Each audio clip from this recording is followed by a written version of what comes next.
displaying in the art show. These are prints of some watercolors that I did. Hopefully you can see it without too much reflection. But I made prints of those, and I'm thinking of taking them out of the frames so I can put more originals in frames. This one is another print that I had done that I'm thinking of doing for the display on the table, and like behind me I want to have some of the art hanging, but I don't want to hang originals. I don't want the weight of the frames and everything. I want to do a display I have in mind with a foam board and using prints, and I'll show you later how I do it, or what I'm going to try.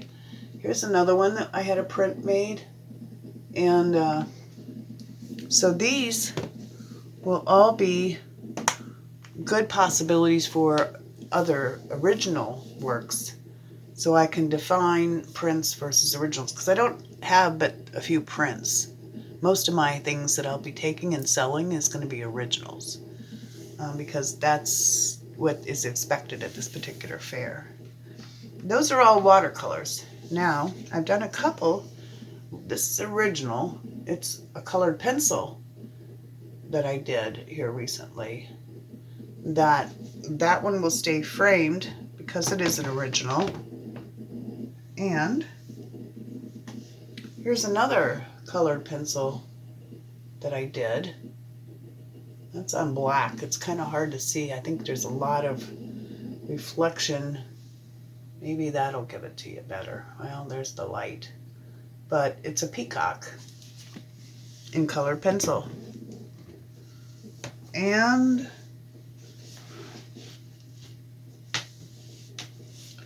this one is an original, so it will stay in the frame and be up for sale. No prints on these. The reason I'm selling the originals is because these were done as tutorials in different art instructors, virtual art instructors, and there are some of the artworks, some of the artists that I followed had certain pieces, depending on the photograph that was used for reference, that we could use and sell if it was a copyright-free photo. We could sell the original, but we couldn't sell prints. So that's what I'm doing now, because I'm starting to get into more originals, and eventually I will be doing perhaps prints. But for now, I'm doing what I can. Here's another original that I did, and this is a watercolor on this one. So that one will stay framed. And these two are prints, and as you can see, the print didn't stay mounted properly. I used artist tape, which doesn't have a lot of sticky, so it doesn't ruin your piece, but it didn't stay stuck. That's a print, and so that may or may not stay framed. I'm not sure. And this one's another one that I did, and you can see the tape didn't stay stuck, and I'll have to take this out and remount it. But that's what you see on my website, is these two zebras. So I have some ideas in mind for how to display all of these guys at the art show. I just ordered, now these frames are inexpensive frames. This is not glass, it's the plexiglass they call it. It's like a plastic kind of thing, but it's lightweight, and it makes it a lot easier when transporting to art shows. It's lighter weight, can be hung easier, and you don't have to worry about it breaking the glass, having broken glass. And they can update the frames if they don't, if these frames aren't what they want, they can always get another frame. These are standard size frames, so it'll be easy for them to upgrade if they choose. These are all coming with their mats. As far as the framed ones, whoa, and there are, I've got the cellophane bags or sleeves for putting in some of things with the backing board, so I have to see how that's going to work out, because I don't think that the sleeves are the right size to have a mat. I wasn't thinking it through completely. I was thinking of selling prints, unmatted, unframed, whatever. So I don't know, but that's it.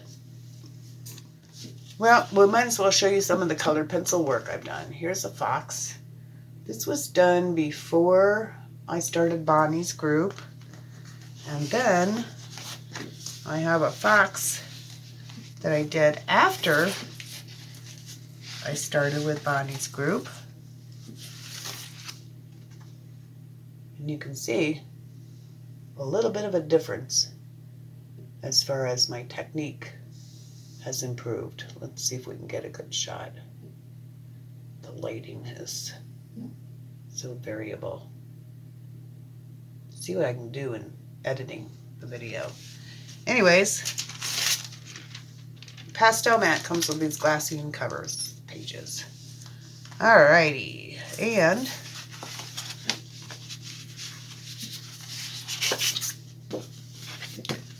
here's one I did. That was one of the first colored pencil tutorials I've done. It was fun. That was on Skillshare. I did that. Here's another class on Skillshare. This was an attempt to do watercolor with colored pencils.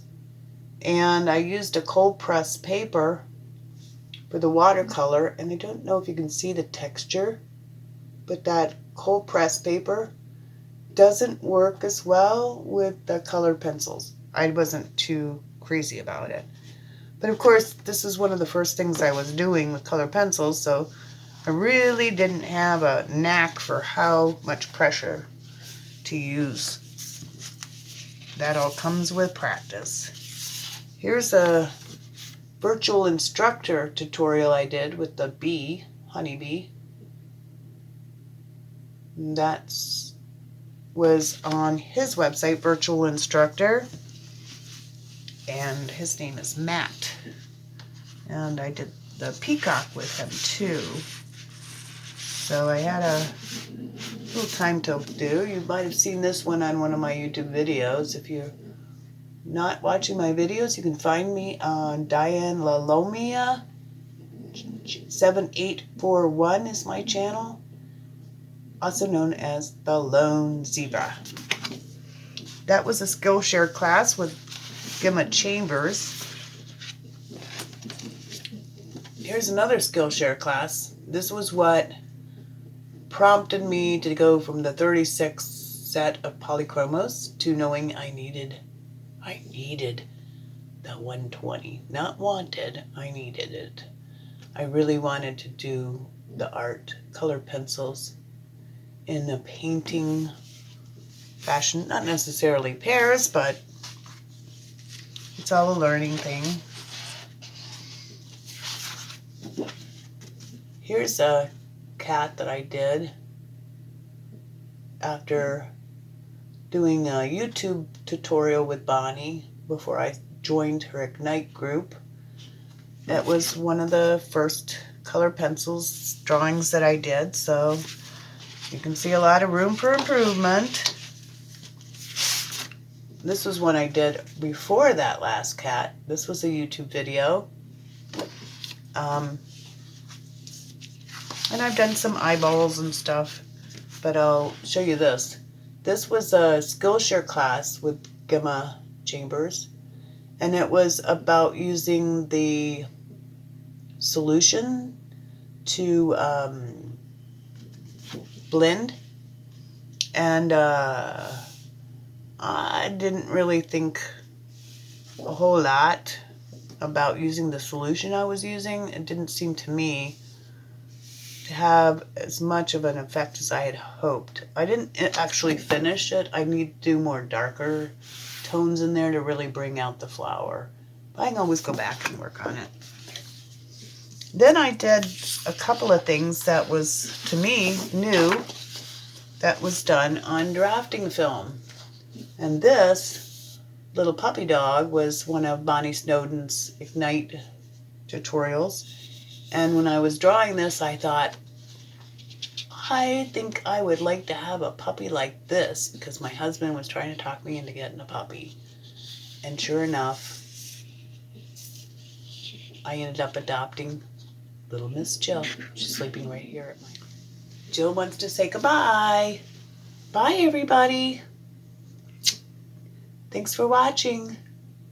See you next time.